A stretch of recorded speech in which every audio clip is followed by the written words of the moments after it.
नमस्कार। उत्थान ज्योतिष संस्थान में आप सभी का स्वागत है, अभिनंदन है। सूर्य पुत्र शनिदेव का गोचरीय परिवर्तन अपनी पहली राशि मकर से दूसरी राशि कुंभ में होने जा रहा है। 30 वर्षों के बाद यह शुभ संयोग प्राप्त हुआ है कि जब ये स्वराशि के होकर के दूसरी राशि कुंभ में प्रवेश करेंगे। महत्वपूर्ण क्यों है भाई? सभी राशियों में दोबारा वो तभी प्रवेश करते हैं जब 30 वर्ष की अवधि पूरी हो जाती है। तो यहां कुछ खास क्या है? खास यह है कि ये दो राशियों के स्वामी हैं, मकर और कुंभ। मकर राशि कर्म फल कारक है, कर्म प्रदायक है। कर्म कैसा करेंगे इसका निर्धारण करता है मकर राशि। लेकिन आपके कर्मों का जो फल है वो किस प्रकार मिलेगा, यह आपकी दूसरी राशि, इनकी दूसरी राशि कुंभ के अनुसार डिसाइड होता है। तो कर्म फल प्रदायक राशि में प्रवेश कर रहे हैं 30 वर्षों के बाद 30 महीने के लिए। यह महत्वपूर्ण बात है। यह आपके जीवन का बहुत महत्वपूर्ण गोचरीय परिवर्तन है। अच्छा करेंगे तो बहुत अच्छा कर देंगे, बुरा करेंगे तो भी बहुत बुरा कर देंगे। तो क्या कुछ करने वाले हैं इसको समझेंगे हम इसी क्रम में सिंह लग्न अथवा राशि वालों के लिए। सिंह लग्न अथवा राशि वालों पर किस प्रकार का प्रभाव स्थापित करेंगे जब ये कुंभ राशि में प्रवेश करेंगे? कब? माघ कृष्ण पक्ष दशमी तिथि 17 जनवरी 2023 दिन मंगलवार की रात में 4:30 के बाद धनिष्ठा नक्षत्र के द्वितीय चरण से धनिष्ठा नक्षत्र के तृतीय चरण में कर्मफल प्रदायक राशि सिंह लग्न अथवा सिंह राशि वालों के लिए किस प्रकार का प्रभाव स्थापित करेंगे।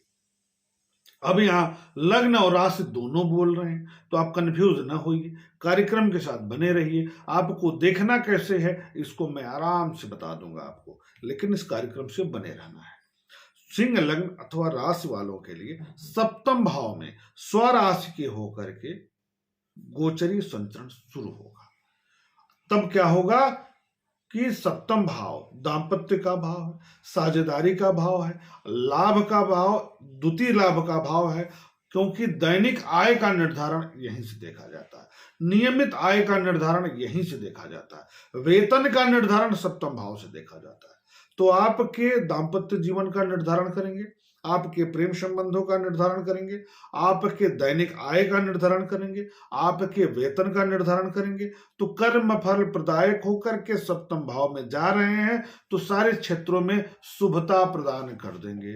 प्रेम संबंधों में सुधार करेंगे, दाम्पत्य जीवन में सुधार करेंगे, वैवाहिक कार्यक्रमों में अवरोध हो रहा था, विवाह नहीं हो पा रहा था, अब यहां पर आपके लिए शुभ समाचार लेकर के शनिदेव आ रहे हैं। विवाह आपका हो सकता है। आप प्रतियोगी परीक्षा से जुड़े हुए थे, परिश्रम कर रहे थे, परिणाम नहीं मिल रहा था, तो आपके वेतन का निर्धारण कर देंगे इस अवधि में, अर्थात नौकरी प्रदान कर देंगे इस अवधि में। आप कोई कार्य करना चाह रहे थे, अकेले नहीं कर पा रहे थे, तो इस बीच में कोई साझेदार आपके साथ जुड़ जाएगा, उसके साथ मिलकर के आप काम को आगे बढ़ा देंगे और आपको आर्थिक लाभ होने लगेगा। तो बड़ा सुंदर यह गोचरीय परिवर्तन हो गया। सप्तम भाव में प्रेम संबंधों के मामले में आप खूब धनी रहेंगे। इधर स्थिर होकर करिएगा कि वो आपको भविष्य में नुकसान न पहुंचा पाए, इसका ध्यान देना है। अब इनकी जो अगली दृष्टि है यह पड़ रही है भाग्य भाव पर।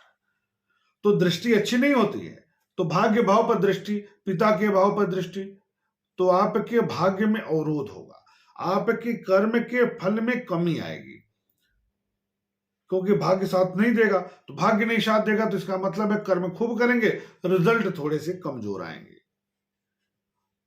ये आपकी डायलमा की स्थिति उत्पन्न करेंगे। पिता के स्वास्थ्य को लेकर तनाव उत्पन्न करेंगे, तो पैसा आएगा भी, नौकरी भी लगेगी, लेकिन पिता का स्वास्थ्य कमजोर भी हो जाएगा। पिता को लेकर आपको हॉस्पिटल जरूर जाना पड़ेगा इस वक्त में। पैतृक संपत्ति के उपभोग में भी आप तनाव महसूस करेंगे। हो सकता है कि आपकी नौकरी लगे और घर से आप दूर चले जाएं। स्थान परिवर्तन की तरफ आपको लेकर के जाएंगे। अब अगली दृष्टि इनकी लग्न पर पड़ेगी, राशि पर पड़ेगा मुख्य। तो जब लग्न पर पड़ेगा, राशि पर पड़ेगा, तो आपके स्वास्थ्य पर पड़ेगा, आपके शरीर भाव पर पड़ेगा, आपके मन स्थिति के भाव पर पड़ेगा। तो शनि की दृष्टियां बहुत अच्छी नहीं होती हैं, तो मन स्थिति कमजोर हो सकता है, मन स्थिति अवरोधात्मक हो सकता है, मन स्थिति में डायलमा की स्थिति उत्पन्न हो सकती है, सर की समस्या हो सकती है, मानसिक विचलन हो सकता है, स्वास्थ्य में अकारण तनाव हो सकता है, और आंखों की समस्या भी इस अवधि में थोड़ा सा कष्ट दे सकती है, क्योंकि वह सिर के भाव से, सिर के क्षेत्र से जुड़ा हुआ है। तो आंखों का नंबर बढ़ने से सर में दर्द हो सकता है, माइग्रेन हो सकता है, सिर में चोट लग सकता है, दुविधा की स्थिति उत्पन्न हो सकती है, मन में विचलन की स्थिति उत्पन्न हो सकता है। अब इनकी अगली दृष्टि चतुर्थ भाव पर होगी, सुख के भाव पर होगी, वाहन के भाव पर होगा, जमीन जायदाद के भाव पर होगा, अचल संपत्ति के भाव पर होगा, वाहन के भाव पर होगा, सुख के भाव पर होगा, सुख के संसाधनों के भाव पर होगा, सीने के भाव पर होगा। तो माता के स्वास्थ्य में अवरोध हो सकता है, माता को शल्य चिकित्सा करानी पड़ सकती है, और घबराहट हो सकता है, सांस फूलने की समस्या हो सकती है, और सीने की तकलीफ तनाव दे सकता है। जमीन से जुड़ा कोई तनाव है तो बढ़ा हुआ हो सकता है, मुकदमे की स्थिति उत्पन्न हो सकती है जमीन से संबंधित। कंस्ट्रक्शन के कार्य कर रहे हैं आप, तो थोड़ा सा विचलन महसूस करेंगे, थोड़ा सा काम रुका हुआ महसूस करेंगे आप, और गृह और वाहन पर भी खर्च करेंगे आप। वाहन खरीद सकते हैं, वाहन बनवा सकते हैं, वाहन में परिवर्तन कर सकते हैं, और कुछ नहीं कर पाएंगे तो खड़ी गाड़ी में कोई दूसरी वाहन आकर के लड़ा दे, तो वहां भी आपको वाहन पर खर्च करना पड़ जाए। यानी आपकी गलती नहीं भी है तो भी आपको किस क्षेत्र से तनाव या कष्ट होता दिखाई देगा। तो सिंह लग्न अथवा सिंह राशि वालों के लिए शनिदेव कहीं अच्छा तो कहीं बुरा दोनों परिणाम लेकर के आने वाले हैं। अब आपके मन स्थिति को ठीक रखना है, माता के स्वास्थ्य को ठीक रखना है, भाग्य में सकारात्मक सुधार करना है, तो उपाय करना पड़ेगा। तो उपाय किसके अनुसार करेंगे? चंद्र राशि के अनुसार बिल्कुल नहीं करेंगे, लग्न के अनुसार करेंगे। तो लग्न के अनुसार जब आप उपाय करेंगे तो फल काहे नहीं समझेंगे लग्न के अनुसार, इसको बताइए आप। तो फल भी आप लग्न के अनुसार समझेंगे। तो लग्न के अनुसार हमने फल बताया।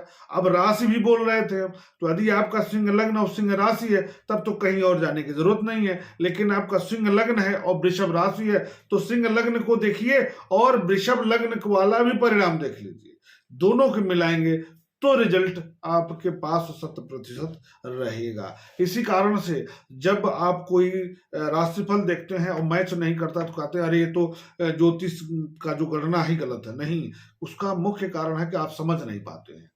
कभी भी चंद्र राशि से ही केवल देख करके आप राशिफल नहीं समझ सकते, इसको दावा के साथ मैं कह सकता हूं। क्योंकि जब उपाय करेंगे आप लग्न के अनुसार, ग्रहों के का प्रभाव देखेंगे आप लग्न के अनुसार, मूल कुंडली में विश्लेषण करेंगे लग्न के अनुसार, तो आप गोचरी परिवर्तन को केवल चंद्र राशि से कैसे देख सकते हैं? नहीं देख सकते। लग्न प्रमुख है, उसके बाद चंद्र राशि है। तो लग्न के अनुसार पहले समझ लीजिए, फिर आप चंद्र राशि से भी मिला करके देखेंगे तो आपको परिणाम ज्यादा अच्छा आएगा। लेकिन उपाय किसी भी कीमत पर करेंगे तो राशि के अनुसार करेंगे। तो सिंह लग्न अथवा सिंह राशि वाले उपाय क्या करेंगे? तो शनि देव की आराधना करेंगे, हनुमान जी की खूब आराधना करेंगे, और भगवान भोलेनाथ का खूब अभिषेक करेंगे। साथ ही सोमवार के दिन चावल, चीनी, दूध, सफेद चंदन, सफेद पुष्प शिवलिंग पर आपको चढ़ाना है सोमवार के दिन। और शनिवार के दिन काला तिल भी शिवलिंग पर चढ़ाने से आपको बहुत लाभ मिलेगा, कार्यों में अवरोध नहीं होगा, प्रगति बहुत अच्छी होगी। इस प्रकार सिंह लग्न में सिंह राशि वालों के लिए किस प्रकार का प्रभाव स्थापित करने जा रहे हैं सूर्य पुत्र शनिदेव, इसको विस्तृत रूप से हम लोग समझ लिए हैं। अगले 30 महीने तक के लिए बहुत बहुत धन्यवाद। शुभ नमस्कार। हाँ, लाइव कार्यक्रम से आप जुड़ना ना भूलिए, जहां पर मैं जाता हूं आपके प्रश्नों का उत्तर देने, बिल्कुल फ्री। शनिदेव की शुभ कृपा प्राप्त हो।